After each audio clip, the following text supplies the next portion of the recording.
बात करेंगे मेरठ के हत्याकांड की, जिसकी वजह से सभी पुलिस महकमा जो है वो फिलहाल जांच पड़ताल में जुट गया और बड़े खुलासे आए दिन श्वेता इस हत्याकांड में हो रहे हैं। और कैसे बर्बरता के साथ न सिर्फ सौरभ की हत्या की गई बल्कि उसके बाद लाश को ठिकाने लगाने के बाद दोनों ने साथ में नशे किए। मुस्कान और साहिल ये लोग पहले शिमला जाते हैं। नाम मुस्कान, चेहरे पर नाम जैसी खिली हुई मुस्कुराहट, लेकिन करतूत ऐसी कि जल्लाद भी सुनकर कांप जाए।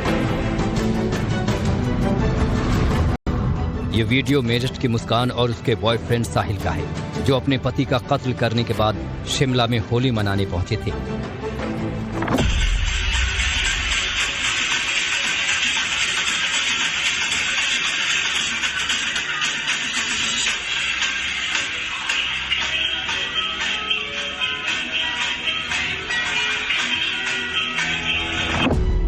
इनके गुनाह की दास्तां आज देश में हर दूसरे शख्स की जुबान पर है।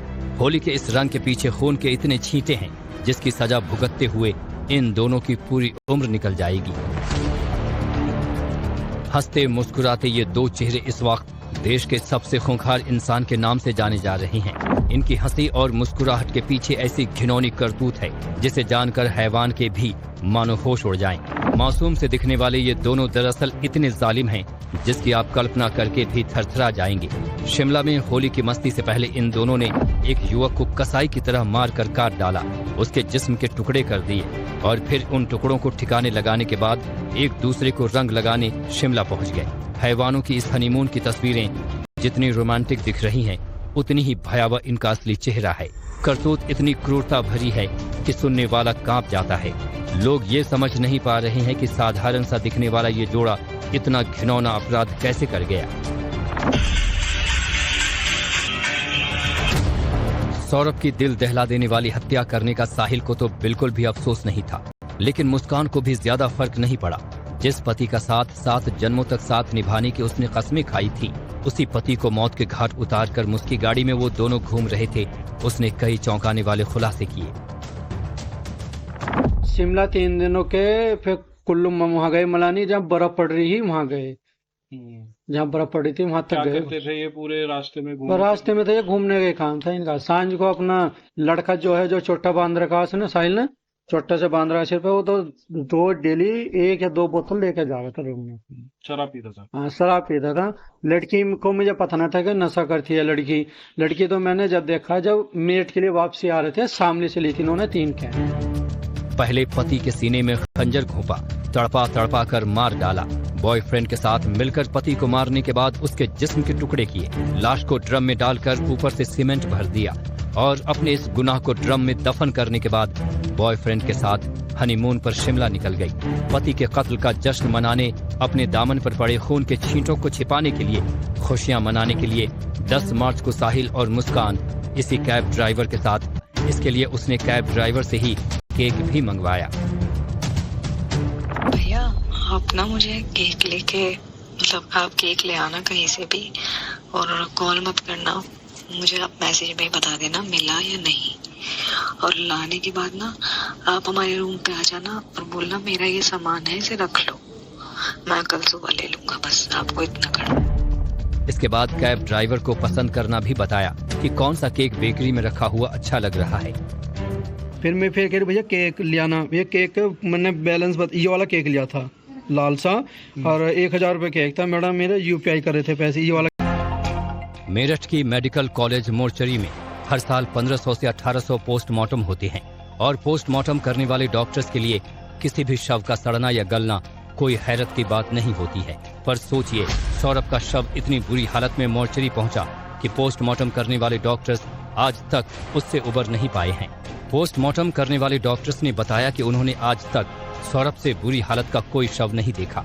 मुस्कान और साहिल ने सौरभ के शव को ड्रम में फिट करने के लिए उसके पैर पीछे की तरफ मोड़ दिए, सिर और दोनों कलाइयों को शरीर से अलग कर दिया था।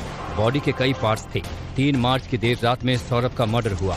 इसके बाद करीब 14 दिन तक उसका शव उसी हालत में सीमेंट के ड्रम के अंदर रहा। सीमेंट में उसकी बॉडी के टुकड़ों को डालकर स्किन को गलाने की कोशिश भी की गई थी। दांत हिल रहे थे, स्किन ढीली पड़ चुकी थी। कुछ मीडिया रिपोर्ट्स में ये तक दावा किया गया कि मुस्कान और साहिल ने सौरभ की जिस चाकू से हत्या की थी, उसी चाकू को उसके पेट में छिपा दिया। डॉक्टरों को सौरभ के शव के पेट से हत्या में शामिल औजार मिला था। मेरठ के इस हत्याकांड के बारे में जो कोई भी सुन रहा है उसके ज़हन में ये सवाल जरूर आ रहा है कि आखिर मुस्कान ने अपने से ज्यादा पढ़े लिखे साहिल को कैसे पति की इतनी विभत्स हत्या करने के लिए मना लिया। दरअसल साहिल जादू टोना और तंत्र मंत्र को मानता था। उसकी माँ की 18 साल पहले मौत हो चुकी थी, लेकिन उसे लगता था कि वो अपनी माँ से संवाद कर सकता है और उसके इसी वहम का फायदा मुस्कान ने उठाया। उसने साहिल को मैनिपुलेट किया कि वो साहिल की मरी हुई माँ से बातचीत करती है। स्नैपचैट पर फेक आईडी बनाकर मुस्कान ने कई बार साहिल से उसकी मां बनकर फर्जी चैट की। सौरभ को रास्ते से हटाने और वध करने के लिए राजी किया। वो इसी फर्जी अकाउंट से साहिल को मैसेज भेजती थी और खुद को उसकी मां बताकर लिखती थी, मुस्कान एक अच्छी लड़की है तो उसके साथ खुश रहेगा।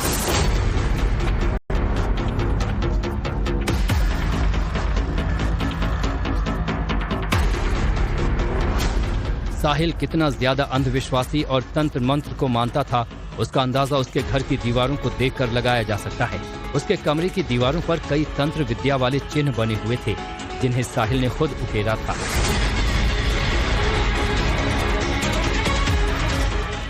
सौरभ के हत्याकांड की खबर जानकर जितना हैरान पूरा देश है, उससे ज्यादा हैरानी हत्यारिन मुस्कान के माँ बाप को हुई है।